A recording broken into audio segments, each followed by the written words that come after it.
선포합니다. 하나님은 살아계십니다. 하나님은 살아계십니다. 하나님이 살아계신다 라는 것을 우리가 순간순간 인정하고 받아들이셔야 된다는 거죠. 우리는 하나님을 믿는다고 할 때 하나님과 나라는 것을 분리시켜지는 경우가 너무 많다는 거죠. 하나님이 내 안에, 내가 하나님 안에 살아야 될 것인데, 우리는 너무나도 하나님의 살아계심을 우리의 삶과는 전혀 별개의 것으로 여기며 살아가는 순간들이 너무너무 많다는 것을 경험하게 된다는 겁니다. 그래서 신앙생활을 얘기할 때 나 혼자 열심히 사는 것을 얘기하고 있어요. 하나님이 내 안에 살아주신 것을 우리가 얘기해야 될 것인데 자꾸 내가 열심히 사는 것을 얘기하고 있다는 거죠. 열이면 열, 백이면 백 만나서 이야기해보면 거의 다가 내가 열심히 주를 위해서 살아왔습니다라고 고백하고 있다는 겁니다.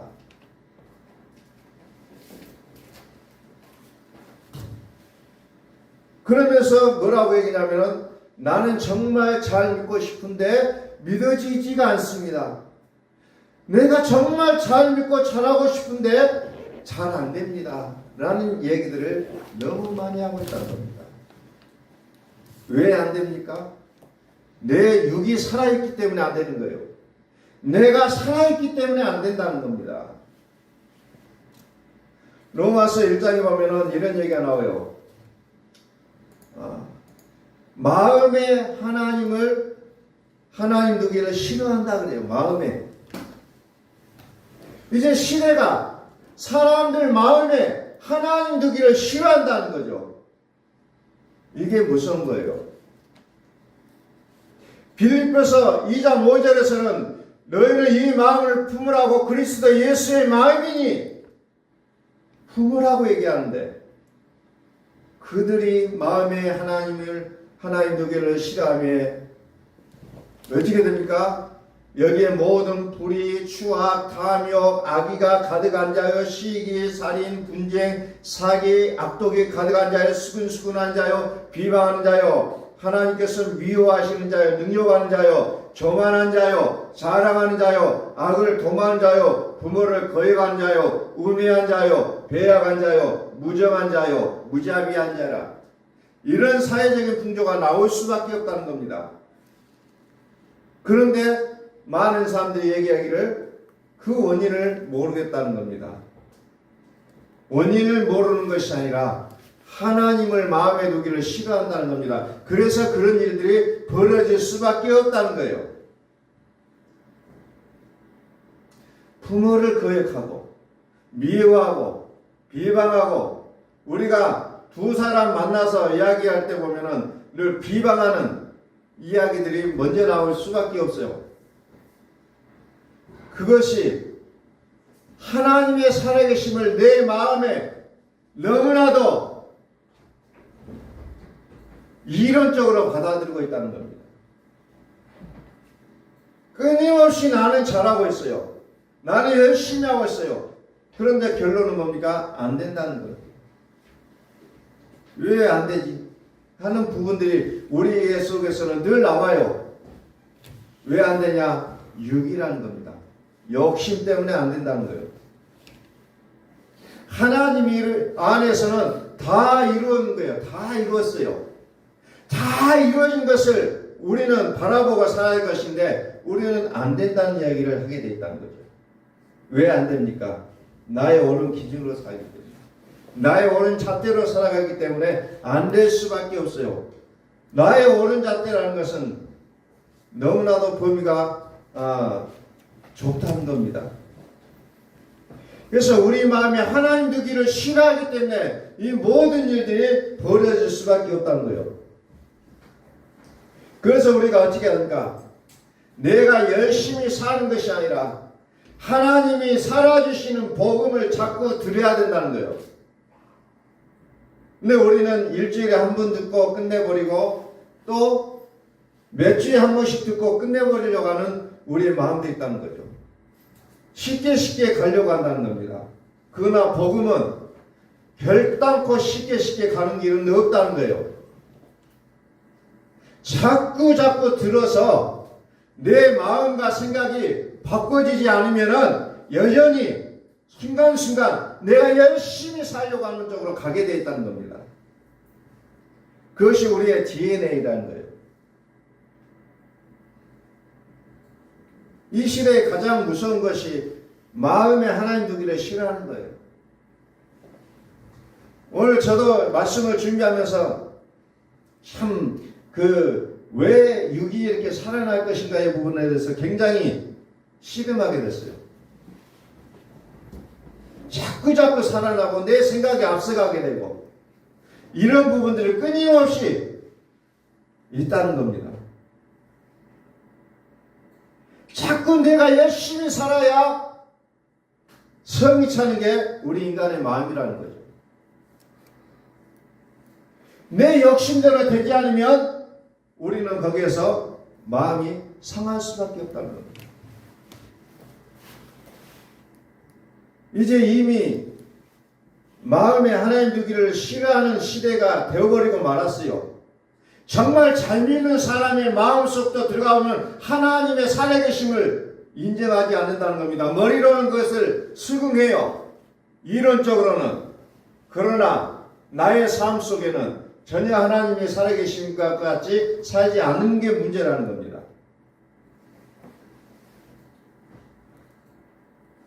다시 요한복음 1장으로 돌아갑니다. 태초에 말씀이 계시는데 이 말씀이 하나님과 함께 하셨고 이 말씀이 곧 하나님이라고 말씀하시다니요. 하나님이 곧 말씀이다. 말씀이 곧 하나님이다.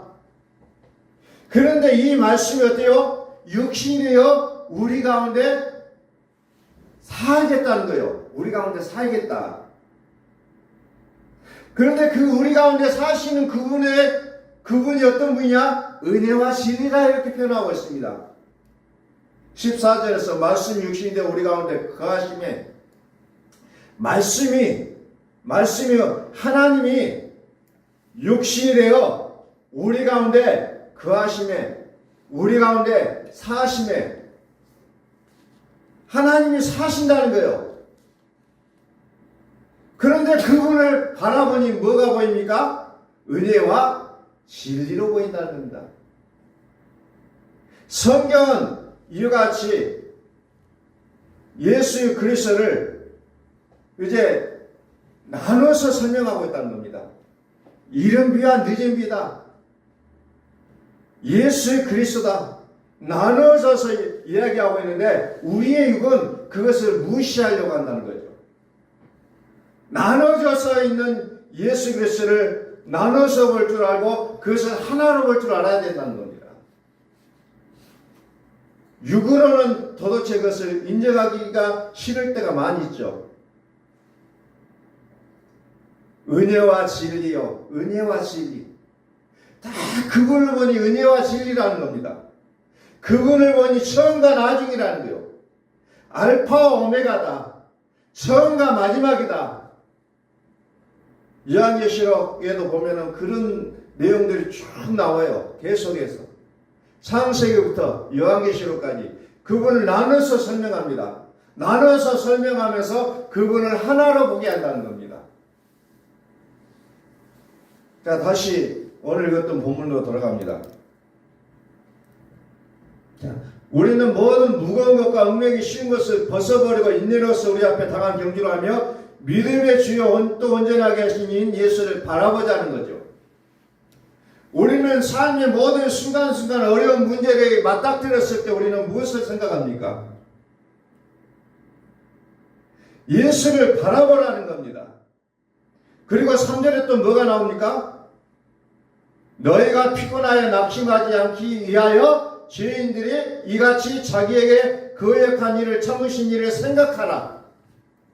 예수를 생각하는 거예요. 그런데 우리는 이 문제를 어떻게 풀어갈 것인가, 이 문제를 어떻게 해야 될 것인가에 몰두하고 있다는 거죠. 그러나 성경은 항상 뭘 얘기합니까? 예수에 집중하라는 겁니다. 십자가에 달리신 예수 그리스도를 바라보라는 거예요. 거기에 집중하라는 거예요. 그랬을 때 거기에 모든 문제의 해결책이 들어있다는 거예요. 근데 우리는 자꾸 다른 것을 찾고 있잖아요. 다른 쪽으로만 가요. 우리의 생각과 마음은. 우리의 몸 따로 놀아요. 우리의 머릿속에는 분명히 하나님은 살아계신다면서 우리의 살아가는 삶의 모양은 다른 쪽으로 가고 있다는 겁니다. 그래서 우리는 어떻게 해야 됩니까? 복음을 듣고 또 들어야 된다는 겁니다. 하나님이 내 안에 살으셔야 영생인데 우리는 만날 말로는 하나님의 살아계심을 얘기하고 있고 내 머릿속에는 하나님의 살아계심을 생각하고 있지만 그러나 어때요? 예수를 바라보지 않고 예수를 생각하지 않는다는 겁니다. 이것이 우리에게 있어서는 큰 불행이라는 겁니다. 얼마나 여러분들이 삶 속에서 내 육이 죽어져야 되는 것을 처절하게 생각하고 고민하고 그것을 생각하고 있습니까? 처절하게 정말 내가 이거 아니면은 안 된다는 각오를 가지고 우리가 그 부분들을 좀 생각해 보고 있는지를 우리는 이 시간에 한번 돌아보자는 겁니다. 요즘 경제가 굉장히 중요해요.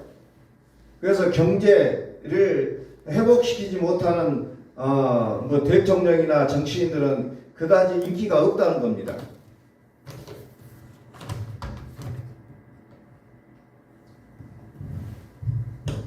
그 인지도를 뽑을 때 싫다. 그 이유가 뭐냐? 경제가 안 좋다는 거예요. 그게 가장 중요합니다. 경제가 안 좋기 때문에 대통령도 싫고 정치인도 싫다라는 답변을 많이 한다는 거죠. 그런데 부자로 살아가는 사람들 이야기를 들으면 뭘 얘기하냐면은 방을 깨끗이 청소하는 것부터 이야기를 합니다. 그거하고 부자하고 뭔 상관이 있을까? 저도 의아스러운데 방을 깨끗이 청소하라 그래요. 청소하라. 정말 내가 믿음을 가지고 살아가고 싶은 열망이 있고 내가 영생의 삶을 살아가기를 원한다면 여러분들 내 영적인 상태의 청소가 중요하다는 겁니다. 근데 그거 해결하지 않고 나 정말 잘 살고 싶어요. 방법을 얘기해 주세요. 그러니까 요즘 교회들 뭐냐? 그 방법을 많이 소개해 줘요. 그러나 그것은 방법이 아니라는 거죠. 기도합시다. 뭐 합시다. 다 좋은 방법들이에요. 그런데 하나님께서 뭘 얘기합니까? 우리 속에 더러운 것을 깨끗이 제거하라는 겁니다. 갈라디아 3장 22절인가 모든 성경은 모든 것을 지 아래 가둬놨다고 했어요. 그런데 이것을 걷어내지 않고 자꾸 어떤 것을 자꾸 요소를 받아들이고 어떤 방법을 받아들인다고 해서 해결되는 게 아니라는 거예요. 이 죄를 걷어내지 않고서는 이 더러운 죄를 걷어내지 않고서는 어떤 방법도 통하지 않게 돼 있다는 겁니다.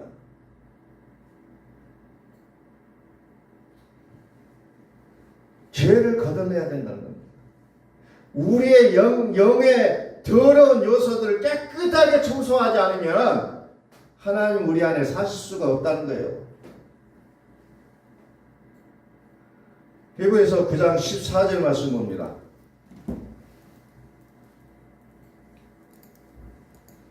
하물며 영원하신 성령으로 말미암아 흠없는 자기를 하나님께 드린 그리스도의 피가 어찌 너희 양심을 죽은 행실에서 깨끗하게 하고 살아계신 하나님을 섬기게 하지 못하겠느냐.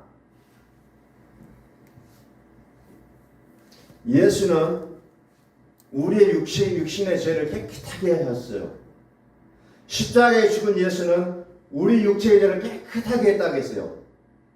구약에서는 그것을 해결해서 하나님 앞에 나올 때마다 염소를 잡고 비둘기 잡고 황소를 잡고 막 이렇게 해서 그 피를 드렸을 때 하나님이 임시적으로 깨끗하게 해줬어요.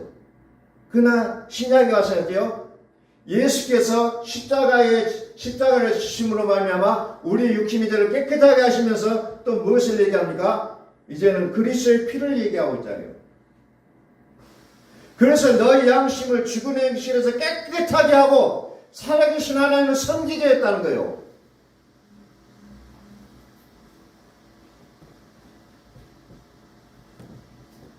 우리의 속이 더러우면은 겉으로는 양인데 속은 이리가 됐을 때 하나님은 그 자를 받아들이지 않고 뭐라고 얘기합니까? 불법을 행하는 자들아.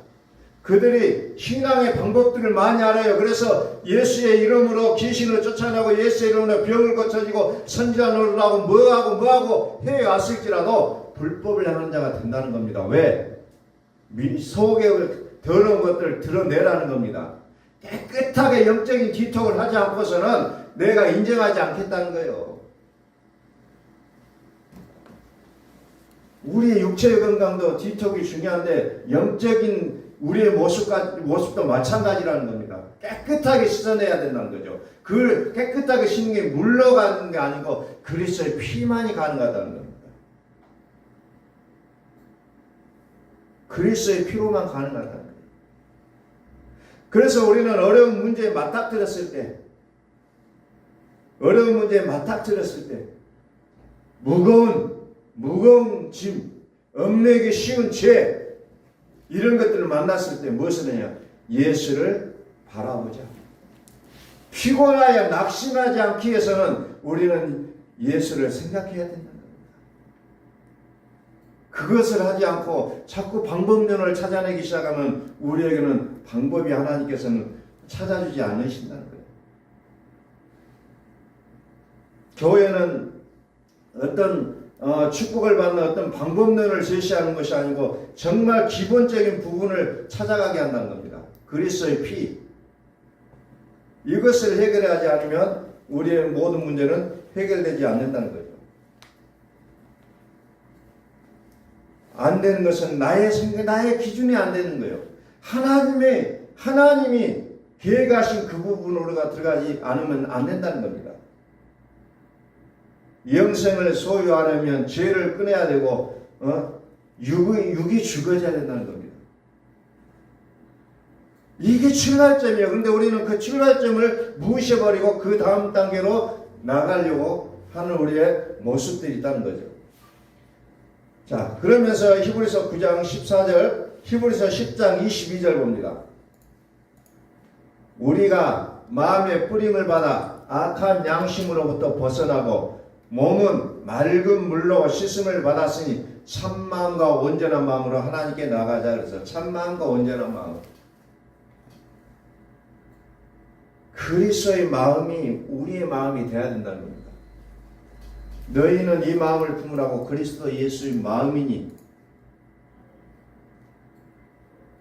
이 시대는 사람들이 그 마음에 하나님을 두기를 싫어했다겠어요.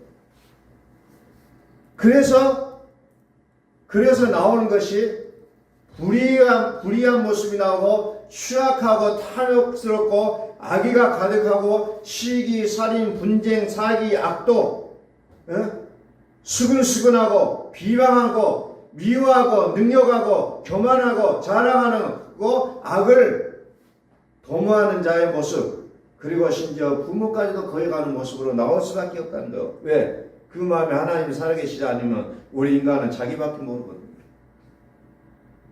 그럴 수밖에 없어요. 말세가 돼서가 아니라 그 마음에 하나님 두기를 싫어하기 때문에 그게 나온다는 거예요. 그래서 하나님께서는 그러한 자를 뭐라고 얘기합니까? 사형에 해당하다 이렇게 표현하죠. 사형에 해당하다. 사형에 해당합니다. 하나님 사형 선고를 내려놓고 있다는 겁니다. 이 시대를 향해서. 그들이 마음에 하나님 두기를 싫어한다는 겁니다. 오늘 우리는 어떻습니까? 정말 하나님께 내 안에 살으신 것을 소원하고 영원하고 살아가시고 계시는지 아니면 그것을 무시하고 살아가시는지를 우리는 다시 한번 생각해 보자는 겁니다. 그리스도 예수의 마음을 가졌을 때 참마음과 온전한 믿음이라고 우리는 얘기할 수가 있다는 거예요.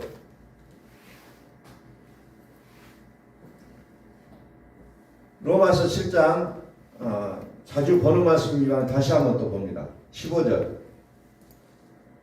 내가 행하는 것을 내가 알지 못하노니 곧 내가 원하는 것을 행하지 아니하고 도리어 미워하는 것을 행함이라. 만일 내가 원하지 아니하는 것을 행하면 내가 이로써 율법이 선한 것을 시인하노니 이제는 그것을 행하는 자가 내가 아니여 내 속에 거하는 죄인이라.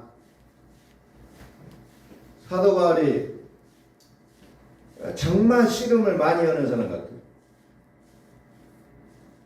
율법으로도 정말 만점으로 살아올 정도로 율법에 대해서 열심히 살아왔던 그가 또 복음으로 나와서 또 복음으로 살아보려고 하는데 자꾸 내가 원하는 복음의 삶은 되지 않고 자꾸 악이 나타나는 것에 대해서 고민하다 보니 그것이 어떤 거냐 17절에 내가 아니고 내 속에 거하는 죄가 그랬구나 라는 것을 이제 깨닫기 시작한다는 거죠. 그 20절에 또 뭐라 합니까? 만일 내가 원하지 아니하는 그것을 하면 이를 행한 자는 내가 아니요 내 속에 거하는 죄인이라. 그래서 자기와 죄라는 것을 분리를 시켜놓고 있다는 거죠. 우리는 무슨 일이 죄가 나왔을 때 우리는 사람의 그 상식선에서 내 잘못이지라는 부분으로 들어가게 된다는 거죠. 근데 하나님은 내 잘못이라는 부분으로 들어가게 하신 것이 아니라 내 속에 있는 그 죄를 이제 징계하기를 원한다는 거죠. 내 속에 있는 죄가 나를 움직이고 있다는 겁니다. 그래서 이것은 내가 하는 것이 아니라 내 속에 있는 죄가 그랬구나라고 생각하면서 그 죄를 징계하라는 거예요. 그래서 사도 바울이 이것을 자기와 죄를 분리시켜서 설명하고 있는 부분이 여기에서 나오고 있다는 겁니다. 근데 우리는 끊임없이 이 부분들이 좀 무시가 되어질 때가 너무 많아요. 그러면서 그것을 깨닫고 나니 이제는 뭐 합니까? 내 몸이 결국은 사망의 몸이다. 예? 사망의 몸이라는 것을 깨닫게 되고 나는 어떻게 할 수가 없으니 누구를 생각합니까? 예수 그리스도로 말미암아 예수 그리스도를 발견하게 된다는 겁니다. 나는 할 수 없는 존재구나. 그러니 내가 지금 해야 될 건 뭡니까? 모든 무거운 것과 얽매기 쉬운 것을 벗어버리고 예수를 바라보자 라는 부분으로 들어갑니다. 예수를 바라보자. 우리 주 예수 그리스도로 말미암아 하나님께 감사하리로다. 그런즉 내 자신이 마음으로는 하나님의 법을 육신으로는 죄의 법을 섬기노라. 그러면서 이제 로마서 8장에서 뭡니까? 이제는 자유를 내시자며 이제는 됐다. 생명의 성령의 법이 나를 끌어가시는 것을 이제 그는 깨닫기 시작하고 있다는 겁니다.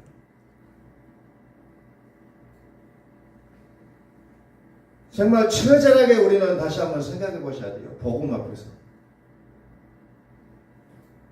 자꾸 내 생각이 앞서가고 내 육의 욕구가 채워진 것이 앞서가고 있지만 우리는 그럴 때마다 무엇을 예수를 바라보자는 겁니다. 예수를 생각하라는 겁니다. 우리가 지금 해야 될 우리가 해야 될 일이 그거라는 거예요.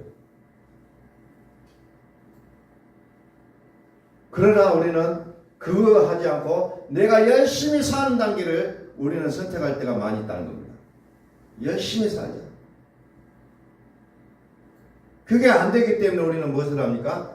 하나님이 살아주시는 복음을 자꾸 들어야 된다는 거예요. 한 번 듣는 것으로 끝나는 것이 아니라 계속해서 듣고 또 듣고 해야 된다는 거예요. 그래서 말씀이 내 안에 사실 때까지 내 마음에 오셔서 사시는 그 순간까지 우리는 계속해서 듣고 또 들어야 된다는 겁니다. 그래서 복음은 내가 많이 들어왔던 내가 믿어왔던 그 세월을 얘기하는 이력을 얘기하는 것이 아니라 정말 내가 복음에 붙잡혀 살아가는 그것을 하나님은 원하고 계신다는 겁니다.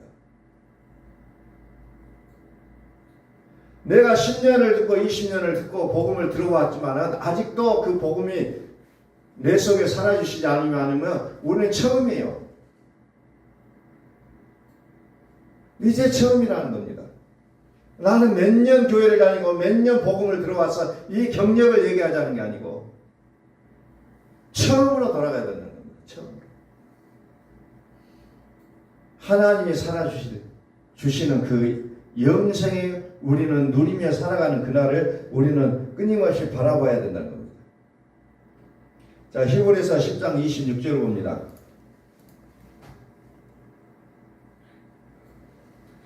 우리가 진리라는 지식을 받은 후 짐짓 죄를 범한 적 다시 속죄하는 제사가 없고, 이 한 문장도 모든 복음이 함축되어져 있는 문장입니다. 진리를 아는 지식을 받았다. 즉 지식과 진리를 구분해 놓고 있다는 겁니다. 지식이 뭐예요? 우리가 잠언서를 통해서도 계속해서 봤어요. 지식은 예수님이 나를 위해 죽으셨다는 거예요. 지식은 예수의 관계 부분이고 진리는 그리스도에 관한 얘기라는 겁니다. 그렇기 때문에 진리를 받은 자는 짐짓 죄를 범한 적 다시 속죄하는 제사가 없다라고 이제는 왜? 예수님께서 나를 죽으신 사건은 영단번이라고 했어요. 단회적이에요. 그런데 어때요? 끊임없이 우리는 예수님이 나를 위하여 다시 십자가에 못 박혀 죽으시기를 소원하고 있다는 겁니다. 왜 그렇습니까? 다시 예수님을 소환해요. 죄를 지을 때마다. 그게 우리가 알고 있는 회개의 내용이에요. 다시 소환합니다. 예수님, 예수님, 다시 내 죄를 위해서 십자가에 못 박아 죽으십시오. 그게 어찌 보면 우리가 알고 있는 회개 기도라는 거죠. 다시 속죄하는 제사가 없다라고 명명하고 있다는 겁니다. 완전히 이제 선언하고 있어요. 다시. 사도 바울이 그것을 알기 때문에 뭐라고 합니까? 이는 내가 아니라 내 속에 있는 죄가 그랬다라고 얘기하고 있습니다. 내 속에 있는 죄가 그랬다.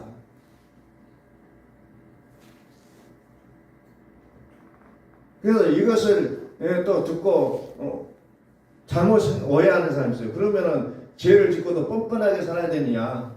그런 내용이 아니라는 겁니다. 죄도 모르고 뻔뻔하게 살아가는 사람들 많이 있잖아요. 요즘은 TV에 많이 나오잖아요. 그런 사람들이 되라는 얘기가 아니라 이제는 다시금 죄를 짓게 하는 이 죄를 이제는 징계하고 다시는 그 죄가 내 안에서 활개를 치지 못하게 하라는 거죠. 그게 뭡니까? 예수 그리스도로 들어가는 복음으로 들어가자는 겁니다. 우리가 진리라는 지식을 받은 후 짐짓 죄를 범한 적 다시 속죄하는 제사가 없고, 그래서 히브리서를 보면은 너무나도 이것을 잘 정리가 되어 있어요. 예수님께 영단번에 죽으셨구나. 여전히 내가 죄와 상관이 없는 자구나. 그럼에도 불구하고 여전히 내가 아직도 죄를 가지고 살고 있구나 라는 것을 깨닫게 됩니다. 그래서 그리스도의 피가 우리의 양심까지도 깨끗하게 해주는 그 단계까지 우리가 들어가지 않냐면 여전히 예수 그 단계에서 우리는 삶을 살아갈 수밖에 없다는 겁니다. 그 다음 단계를 이해할 수가 없어요. 왜? 육으로 모든 것을 해석하려고 하니까 그것이 보여지지가 않는다는 겁니다.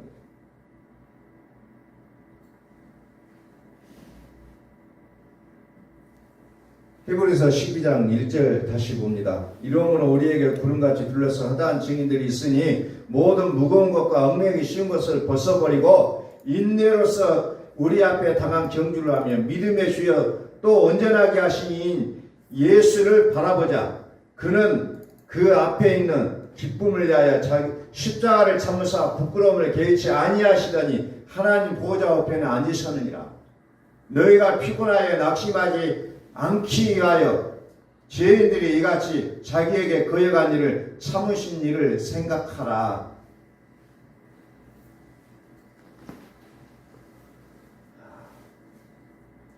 예수를 바라보자.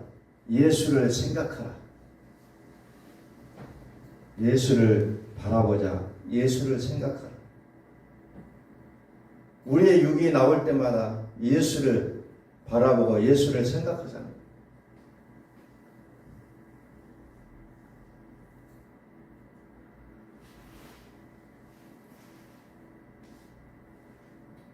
내 안에 육이 죽어져가는 모습들을 우리는 끊임없이 경험해야 됩니다. 어찌 보면은 그게 우리의 간증이 돼야 되죠. 내 육이 죽어졌다. 내가 죽어졌다는 것이 우리의 간증이 돼야 된다는 거예요. 나는 날마다 죽노라. 나는 날마다 죽노라. 근데 우리는 거꾸로 하나님의 살아계심을 얘기하는 것이 아니라 내가 잘 믿기 때문에 이런 일이 일어났다. 내가 잘했기 때문에 이런 일이 벌어졌다고 우리는 이야기할 때가 종종 있다는 겁니다. 정말 내가 잘 믿고 잘 하려고 하는 그 세계로 들어갈 것인지 아니면은 나는 못하지만 하나님이 내 안에 오셔서 살아주시는 그 단계로 우리가 들어갈 것인지를 우리는 다시 한번 우리는 생각해 보자는 겁니다. 하나님의 살아계심. 다시 한번 우리가 생각해 보면서 정말 그것이 나에게 되어지는 것인지 내 머릿속에만 맴돌고 있는 내용인지를 우리는 보자는 겁니다. 절대 성경은 우리 안에 살아주는데 말씀이 육신되어 말씀이 육신이 됐다. 말씀이 육신이 된 게 우리의 믿음이 되어야 된다는 겁니다. 말씀이 육신되어 말씀이 우리 속에서 살아주시는 것. 내가 살아 움직이는 것이 아니라 하나님이 내 안에 오셔서 살아주시는 그것을 우리는 경험하자는 겁니다. 우리의 삶이 그렇게 돼야 된다는 겁니다. 그것을 가리켜서 영생이라고 표현하고 있습니다. 내가 살아 허우적대는 것은 인생이라고 표현하고 있잖아요. 인생. 성경은 너희 안에 영생이 있으면 알게 하려고 성경 기록했다가 요한일서에 보면 얼마나 많이 나옵니까? 영생이 있음을 알게 하려고 그 편지를 썼다고 얘기합니다. 영생은 곧 하나님이 내 안에 살아주시는 거예요. 하나님이 내 안에 살아주실 때 그게 영생이라는 겁니다. 그렇지 않고서는 우리는 인생을 살고 있는 거예요. 인생은 좌절할 수밖에 없고 눈물을 흘릴 수밖에 없고 영생은 늘 기쁨이 있고 즐거움이 있고 감사가 있고 영원한 것이 약속되어 있다는 겁니다.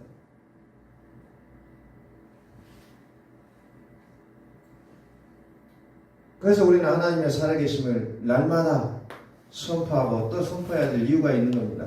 하나님이 살아계심. 이게 영생이라는 거예요. 이것이.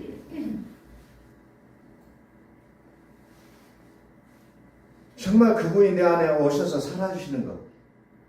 그것을 우리는 바라보고 살아야 된다는 겁니다. 내 육의 뜻을 이루어가는 것이 아니라 하나님의 뜻이 하늘에서 이룬 것 같이 이 땅에서 이루어지기를 소망하는 것이 우리의 믿음이 되시기를 소원합니다. 이게 주기도문이에요. 그런데도 불구하고 여전히 내 육의 소원이 이루어지지 않을 때는 우리는 눈물이 나잖아요. 암담하고 답답하고 괴롭잖아요. 그럴 때마다 우리는 예수를 바라보자. 예수를 생각하자. 그래서 하나님의 뜻이 나를 통하여 이루어지기를 우리가 간절히 기도하셔야 된다는 겁니다.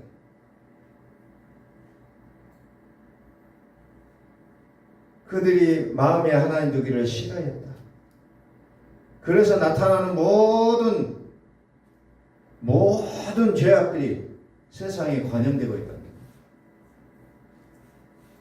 이게 창세기부터 계속해서 흘러나오는 이야기들이잖아요. 마음에 하나님 두기를 싫어하니까 가인이 아벨을 때려 죽이잖아요. 하나님 싫어하는 사람들끼리 모여가지고 성을 먼저 쌓잖아요. 우리끼리 잘 살아보자. 으쌰으쌰하고 사는 겁니다. 그것도 동편을 떠나서 한쪽에 숨어가지고 성을 쌓는 것이 인간의 모습이 처음부터 그려지는 것이 그거예요. 우리끼리 잘 살아보자. 그래 우리끼리 잘 살아보자 해갖고 바벨탑을 쌓다가 와르르 무너진 것이 인생의 모습이라는 겁니다. 아무리 예수님의 이름으로 하나님의 이름으로 교회를 만들었다 할지라도 으쌰으쌰 우리끼리 잘 살아보자라고 세워지는 그 바벨탑은 하나님은 교회로 인정하시지 않겠다는 거예요. 그러나 여전히 우리의 인간은 어때요? 그것을 더 추구하게 되어 있다는 겁니다. 우리끼리 잘 살아보자 으쌰으쌰. 그러나 하나님은 사랑이라고 표현하고 있습니다. 하나님은 사랑이시다. 그곳에는 어떤 어둠도 없다고 해서 어둠도 없다. 인생은 어때요? 수많은 어둠들이 존재하고 있잖아요. 그래서 우리의 몸까지도 사망이라고 기정해 놓고 있다는 겁니다. 죽을 몸이다. 그래서 우리의 몸은 죽을 날을 향해서 나가는 것뿐이 아니에요. 우리 몸은 죽을 날을 향해서 사는 겁니다. 그러나 우리의 영은 죽을 날을 위해 살아가는 것이 아니라 영원한 삶을, 영원한 생명을 가지고 있다는 겁니다.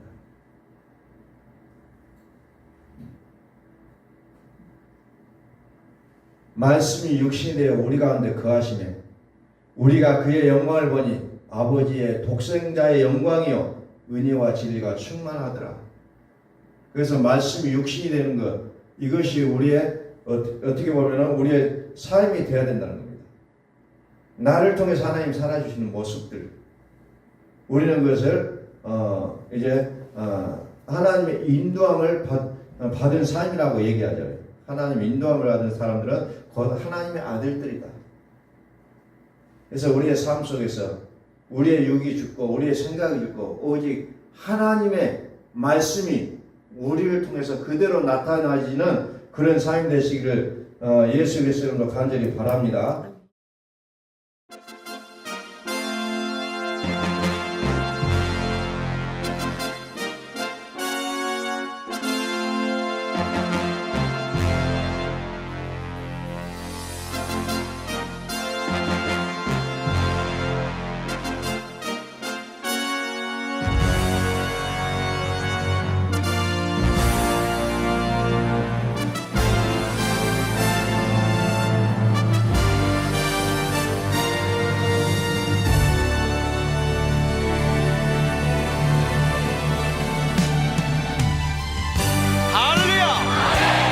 찬양하라 찬양하라 하나님을 찬양하라 우리의 왕을 찬양하라.